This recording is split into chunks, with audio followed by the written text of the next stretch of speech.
Okay, good morning dear student, welcome back again. I just hope कि आप लोग अच्छे ही होंगे घर पे। ओके, अब बात कर रहे हैं हम लोग आज के टॉपिक की, आज के हमारी वीडियो के बारे में। आज हम लोग हमारा क्लास 11th का जो चैप्टर 8 है, cell the unit of life, ठीक है ना। चैप्टर 8 के अंदर हम लोग पढ़े लेंगे हमारा ऑर्गन। हमारा जो नेक्स्ट टॉपिक है दैट इज सेल ऑर्गेनेलिज। क्या टॉपिक है आपका? सेल ऑर्गेनेलिज, ठीक है। इससे पहले वाली वीडियो के अंदर हम लोगों ने क्या पढ़ा था? Prokaryotic eukaryotic cell, cell number के बारे में पढ़ा था। कल हम लोग बात कर रहे थे जेनेटिक मटेरियल की।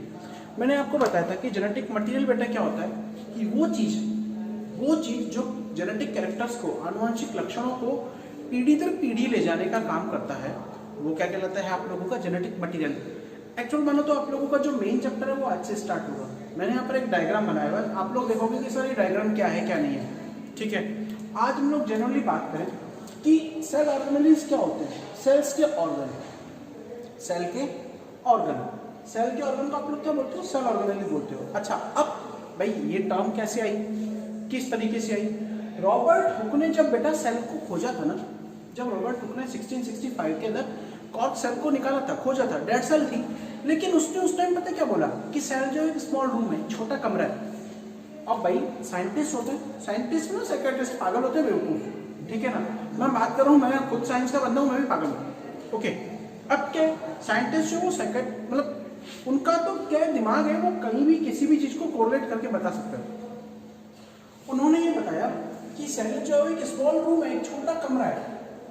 अब भाई क्यों छोटा कमरा बोला, क्यों उसके दिमाग में जस गई कि ये सेल एक छोटा कमरा है। ओके, तो छोटा कमरा नॉर्मली क्या कहा उसने, बोला कि जिस तरह एक रूम के अंदर, एक कमरे में अलग अलग सामान जो है, अलग अलग चीजें जो है वो व्यवस्थित रहती हैं। भाई एक रूम में आप लोगों का बेड भी रखा हुआ है, सोफा भी रखा हुआ है, ड्रेसिंग भी रखा हुआ है, आपकी अलमीरा भी रखी है, आपकी वार्डरोब वगैरह सब कुछ रखे हुए हैं, ठीक है।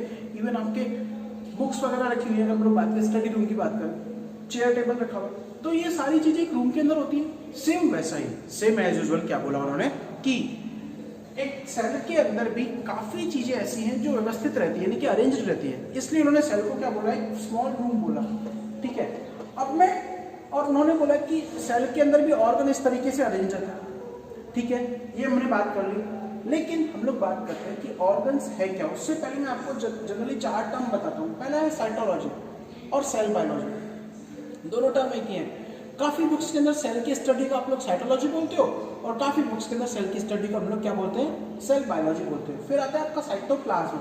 साइटो मतलब सेल का, प्लाज्म मतलब लिक्विड। साइटो मतलब सेल का, और प्लाज्म क्या होता है? लिक्विड, यानी सेल के अंदर वो लिक्विड जो सेल के ऑर्गन्स को सर्वाइव करने के लिए रिक्वायर्ड है, ठीक है ना, वो क्या कहलाता है आपका? साइटोप्लाज्म, ठीक है। फिर बात करते हैं प्रोटोप्लाज्म। प्रोटोप्लाज्म मतलब सेल के अंदर प्रेजेंट जो लिविंग लिक्विड है, क्या है? लिविंग लिक्विड है, वो क्या कहलाता है आप लोगों का? प्रोटोप्लाज्म। वो क्या कहलाता है आप लोगों का? प्रोटोप्लाज्म। अब बात आती है हमारे टॉपिक के ऊपर, दैट इज सेल ऑर्गेनेलिज। कि सेल ऑर्गेनेलिज है क्या? हमने अर्थ तो समझ लिया कि सेल के ऑर्गन है। भाई सेल जो है एक स्मॉल रूम की तरह, और उसमें क्या है कि डिफरेंट टाइप के ऑर्गन्स जो वो अरेंज रहते हैं, हमने समझ लिया ये। लेकिन आज हम लोग बात करें कि सेल ऑर्गेनेलिज क्या है, किस तरीके से वर्क करते हैं, वो सुनिएगा। मैंने यहाँ पर एनिमल सेल का डायग्राम बनाया है।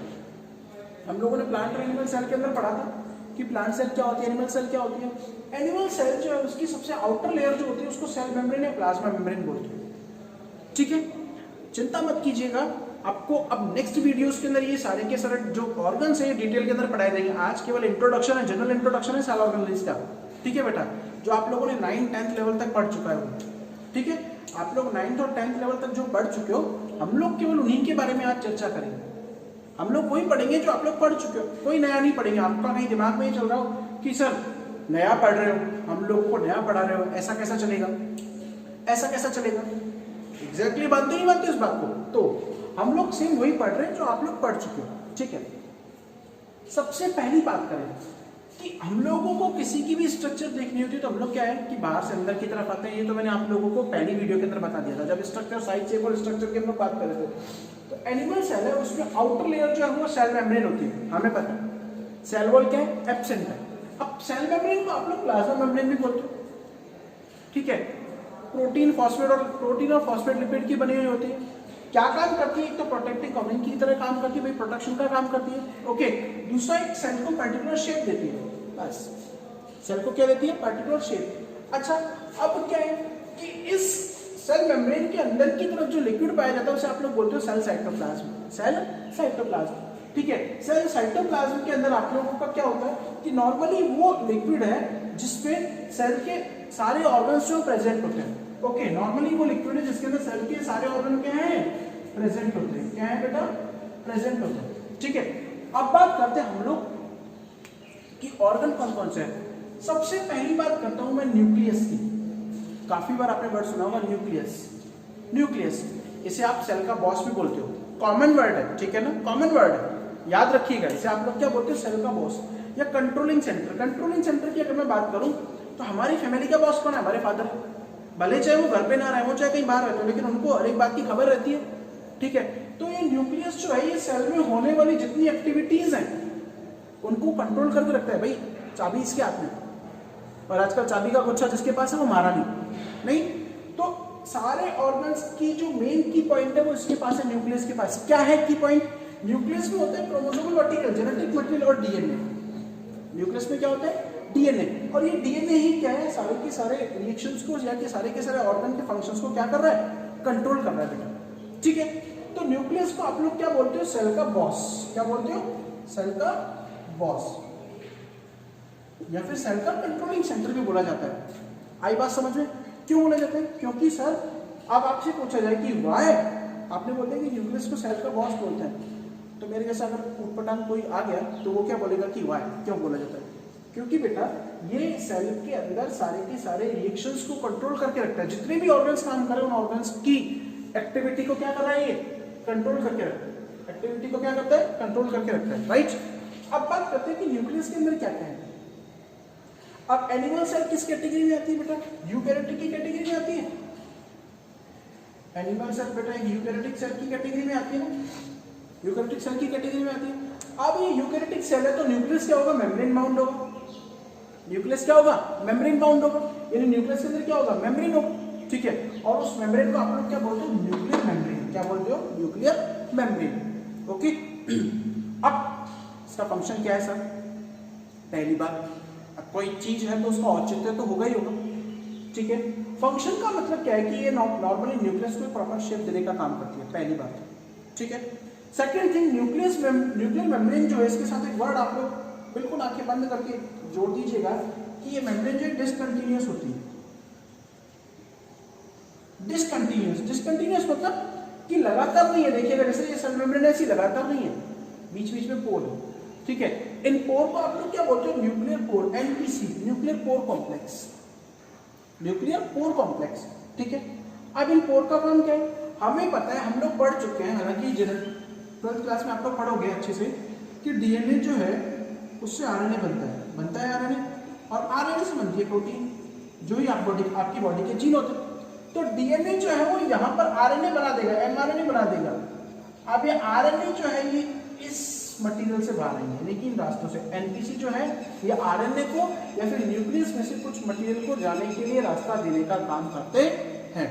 गॉट इट, क्लियर है। अब बात करते हैं कि एमआरएनए तो ठीक है बाहर आ गया, अब एमआरएनए प्रोटीन कहाँ बनाएगा, देखिएगा आपस में कनेक्टेड लिंक है। तो एमआरएनए जो है राइबोसोम्स के पास में जाएगा, ये राइबोसोम यहाँ तक आके पहुंचेगा, और यहाँ राइबोसोम में क्या बनेगी, प्रोटीन बनेगी। राइबोसोम में क्या बनेगी, प्रोटीन बनेगी। तो राइबोसोम का दूसरा नाम क्या है, राइबोसोम को काफी लोग जो है वो प्रोटीन फैक्ट्री बताते हैं। हालांकि आप लोगों का ये भ्रम दूर हो जाएगा कुछ दिनों के अंदर। एमआरएनए जो है वो राइबोसोम जो है उसे प्रोटीन फैक्ट्री कहा जाता है। क्यों कहा जाता है, क्योंकि राइबोसोम जो है नॉर्मली वो क्या करता है, वो आप लोगों की बॉडी के अंदर प्रोटीन बनाने के लिए एक पर्टिकुलर प्लेस देता है, एक जगह देता है, बस, ठीक है, एक साइट प्रोवाइड कराता है एमआरएनए को, ओके। अब बात करते हैं कि इसके अंदर न्यूक्लियस में और क्या क्या है। न्यूक्लियस का भी न्यूक्लियस होता है बेटा, न्यूक्लियोलस, एक स्मॉल न्यूक्लियस होता है जिसे आप लोग न्यूक्लियोलस बोलते हो। ये क्या करता है, ये आपके सेल डिवीजन के ग्रीन सिग्नल का वर्क करता है बेटा, सेल डिवीजन के लिए ग्रीन सिग्नल का वर्क करता है, ठीक है ना, ओके। फिर इसके अंदर क्रोमोसोमल और जेनेटिक मटेरियल मैंने आपको बता दिया। न्यूक्लियस में जो लिक्विड होता है उसे आप लोग बोलते हो न्यूक्लियोप्लाज्म। क्या बोलते हो, न्यूक्लियोप्लाज्म। क्या बोलते हैं हम लोग, न्यूक्लियोप्लाज्म, ठीक है। अब बात करते हैं थोड़ा सा आगे, न्यूक्लियस से आप लोग अगर आगे निकल जाओ तो न्यूक्लियस के साथ में मेम्ब्रेन फॉर्म में एंडोप्लाज्मिक रेटिकुलम, ईआर, आप लोग शॉर्ट फॉर्म में, कई टीचर बताते हैं शॉर्ट फॉर्म में ईआर, और ईआर की फुल फॉर्म क्या है? Endoplasmic reticulum. बेटा ये दो टाइप की है, देखो एक तो है रफ और एक है स्मूथ।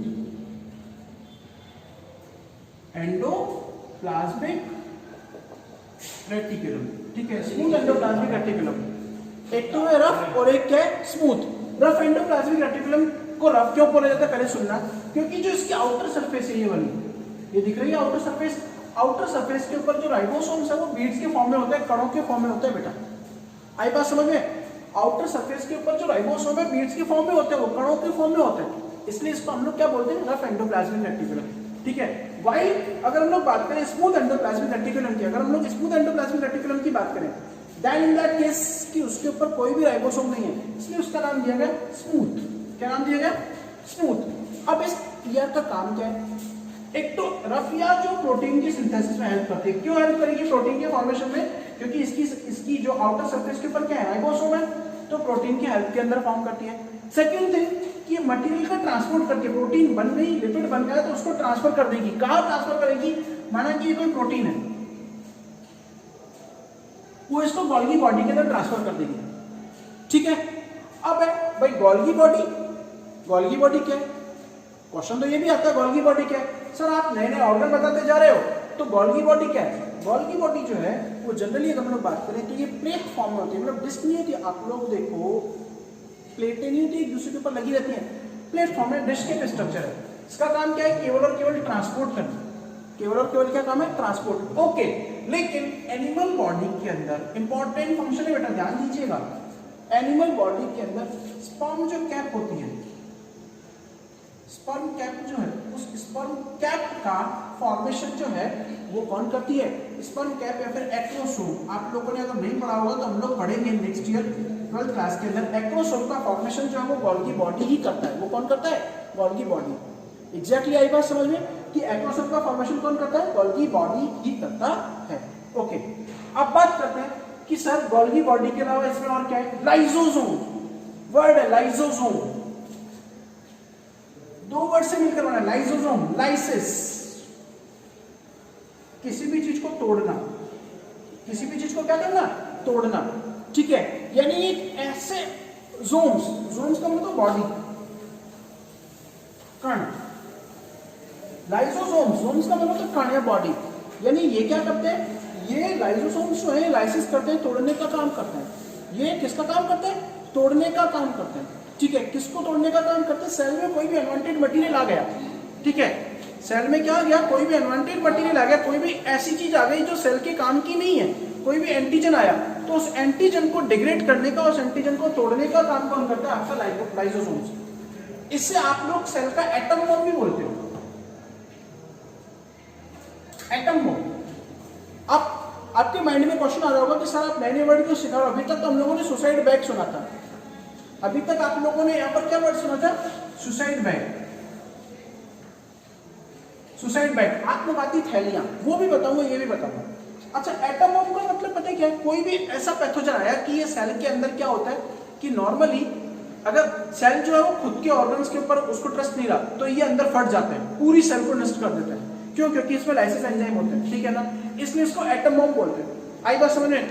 या फिर कोई भी पैथोजन इनके संपर्क में यहाँ पर आया तो ये क्या कर देंगे कि खुद को खत्म कर देंगे। यहाँ पर सुसाइड बैग अपने आप फट जाता है उसके पैथोजन के अगेंस्ट, ओके, उसको डिस्ट्रॉय कर देता है। तो इसको लाइसोसोम का आप लोग लाइसिस बॉडी भी बोलते हो, एटम बॉम्ब भी बोलते हो, और इसको हम लोग सुसाइड बैग भी बोलते हैं, ठीक है। फिर बात करते हैं हम लोग लाइसोसोम्स के बाद में मेन ऑर्गन आता है आपका सेंट्रोसोम। एनिमल सेल में होता है, प्लांट सेल में नहीं होता। नॉर्मली सेल डिवीजन के टाइम पर, नॉर्मली कब? सेल डिवीजन के टाइम पर ये क्या करता है? ये स्पिंडल फाइबर और पोल्स का फॉर्मेशन करता है, पोल्स का डिटरमिनेशन करने के लिए काम में आता है, ठीक है। फिर मेन ऑर्गन की तरफ हम लोग पढ़े कि मेन ऑर्गन जो है सेल के अंदर क्या है? माइटोकॉन्ड्रिया। सेल में कौन सा होता है? माइटोकॉन्ड्रिया। माइटोकॉन्ड्रिया को आप सब जानते होंगे, इसको क्या बोलते हैं? Power house. पावर हाउस क्या बोलते हैं आप लोग? Power house. पावर हाउस का मेन वर्क क्या है वो सुनिएगा। जैसे सपोज दैट कि हम किसी सिटी में रह रहे हैं, किसी शहर में रह रहे हैं, ठीक है। अब शहर में क्या है कि पूरी बिजली को कंट्रोल करने के लिए पावर हाउस होता है, पूरी बिजली को कंट्रोल करने के लिए क्या होता है? पावर हाउस होता है, ठीक है। अब ये पावर हाउस क्या है? नॉर्मली अगर हम लोग बात करें तो पावर हाउस जो है वो सेल के अंदर बिजली को कंट्रोल करके रख रहा है। ओके, अब इसमें क्या है कि नॉर्मली ये भी पावर हाउस है, ये क्या करते हैं, हमारी बॉडी को या सेल को एनर्जी प्रोवाइड कराते हैं। कैसे? माइटोकॉन्ड्रिया जो डबल मेम्ब्रेन स्ट्रक्चर है, ये तो उसकी आउटर मेम्ब्रेन होती है, इनर होती है, ठीक है, ये उसकी आउटर होती है, क्या है इसकी इनर मेम्ब्रेन। अब इनर मेम्ब्रेन जो है वो उसमें अंदर फिंगर लाइक प्रोजेक्शंस होते हैं इस तरीके के, जब ये उभरी हुई है अंदर, ठीक है, जिसे आप लोग बोलते हो क्रिस्टी, और इस क्रिस्टी के ऊपर ऑक्सीसोम या फिर F1 पार्टिकल होते हैं। क्या होते हैं? F1 पार्टिकल, ऑक्सीसोम्स या फिर क्या होते हैं? F1 particle. अब ये F1 पार्टिकल जो है इनमें एंजाइम होता है ATP synthetase, ATP synthetase, okay, enzyme होता है एटीपी सिंथेटेज, और ये क्या बनाता है? ये एंजाइम जो है ये एटीपी का सिंथेसिस करता है। किसका सिंथेसिस करता है? एटीपी का। और सर अब एटीपी का एनर्जी से क्या रिलेशन है? आपको थोड़ा सा समझ में नहीं आएगा कि सर एटीपी का एनर्जी से क्या रिलेशन है। तो एटीपी को आप लोग क्या बोलते हो? Cell currency. क्या बोलते हो? सेल करेंसी, कोशिका की पूंजी, सेल करेंसी, ठीक है बेटा। अब इसे हम लोग सेल करेंसी बोलते हैं। Got it? सेल की करेंसी बोलने का क्या औचित्य है बेटा, वो सुनिएगा, क्योंकि ये क्या करता है कि एनर्जी को स्टोर फॉर्म में रखता है। अब क्या होगा वो देखिएगा। जैसे ही कभी एनर्जी की रिक्वायरमेंट आई हम लोगों को, जैसे ही कभी एनर्जी की रिक्वायरमेंट आई, तो उस केस में क्या होगा कि एनर्जी की रिक्वायरमेंट नॉर्मली अगर आती है तो उस केस में जनरली क्या होता है कि एनर्जी तो हम लोगों को चाहिए, तो ये एटीपी जो है ये डिग्रेड हो जाता है। अब एटीपी को आप लोग सुनिएगा, एटीपी की फुल फॉर्म क्या होती है? Adenosine triphosphate. एडिनोसिन ट्राइफॉस्फेट, ये किसकी फुल फॉर्म है बेटा? एटीपी की। किसकी फुल फॉर्म है? ATP, adenosine triphosphate. किसकी फुल फॉर्म है ये? एटीपी की। अच्छा, आप लोग इसको एक स्ट्रक्चर के पॉइंट ऑफ व्यू से समझिए। माना कि ये कोई एडिनोसिन का मॉलिक्यूल है, अब इसके ऊपर 3 फॉस्फेट मॉलिक्यूल, एक फॉस्फेट, दूसरा फॉस्फेट और तीसरा, ये एडिनोसिन है, और उसके ऊपर 3 फॉस्फेट मॉलिक्यूल जुड़े हुए हैं। ये क्या कहलाता है? एडिनोसिन ट्राइफॉस्फेट, और ये आपकी एनर्जी को स्टोर करके रखता है। फिर सर हमें एनर्जी की रिक्वायरमेंट हो तो ये एनर्जी कहां से मिलेगी? उस टाइम इस एटीपी का डिग्रेडेशन हो जाता है बेटा, डिग्रेड हो जाता है। अब डिग्रेड होगा तो किससे बनेगा? एडीपी, एडिनोसिन डाइफॉस्फेट, यानी कि वही एडिनोसिन का मॉलिक्यूल है, उसमें क्या है? 2 फॉस्फेट, एक फॉस्फेट उड़ गया, ठीक है, वो चला गया और अपनी एनर्जी देके गया, ओके। फिर एएमपी, अब ये एटीपी जो एएमपी में कन्वर्ट हो जाएगा।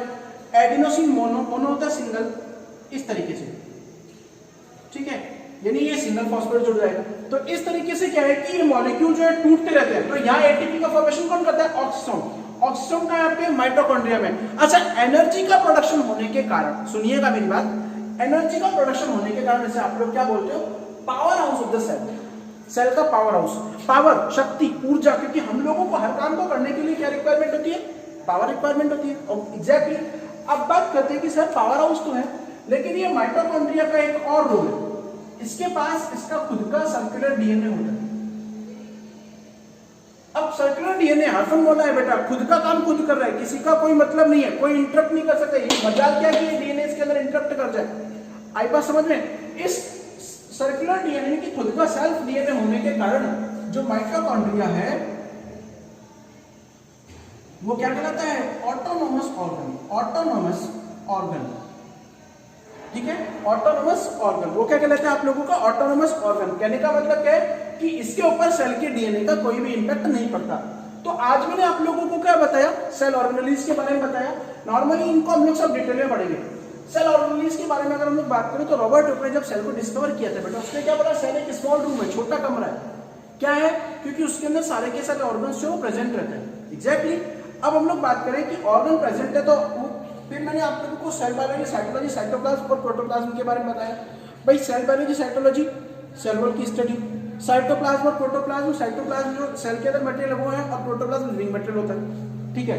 फिर बात करते हैं एनिमल सेल की। मैंने आपको बात की, एनिमल सेल की आउटर लेयर होती है सेल मेम्ब्रेन या प्लाज्मा मेम्ब्रेन, जो एक प्रोटेक्टिव लेयर होती है और सेल को प्रोटेक्शन देती है, उसको साइज और शेप देती है, ठीक है। अच्छा, सेकंड थिंग, मेम्ब्रेन जो है सेलेक्टिवली परमीएबल है। ये क्या कर रही है कि मॉलिक्यूल के ट्रांसफर के अंदर भी काम आती है, ओके, मॉलिक्यूल के ट्रांसफर में भी काम आती है। फिर मैंने बताया साइटोप्लाज्म होता है, हम लोगों ने कंप्लीट न्यूक्लियस लिया कि न्यूक्लियस जो मेम्ब्रेन बाउंड होता है, ठीक है, मेम्ब्रेन जो डिसकंटिन्यूअस है, ठीक है, इसमें पोर्स होता है एनपीसी जो मॉलिक्यूल को आने जाने के लिए रास्ता देता है, ठीक है।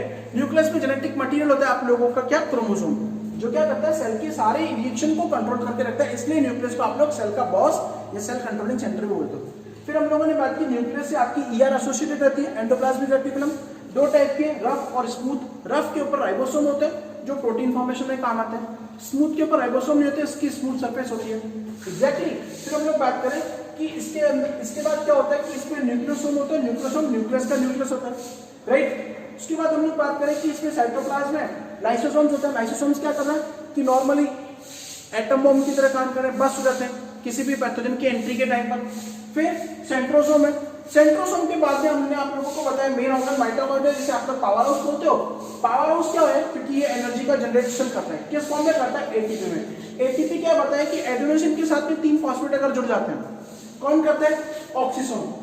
क्यों करता है, क्योंकि उसमें एटीपी सिंथेटाइज एंजाइम है, आया समझ में। फिर हम लोगों ने पढ़ा कि जो गोल्गी बॉडी है वो क्या करता है, मॉलिक्यूल्स का ट्रांसफर करने का काम करता है, ओके। अब हम लोग नेक्स्ट वीडियोस के अंदर इनको डिटेल के अंदर पढ़ेंगे, ठीक है, थैंक यू।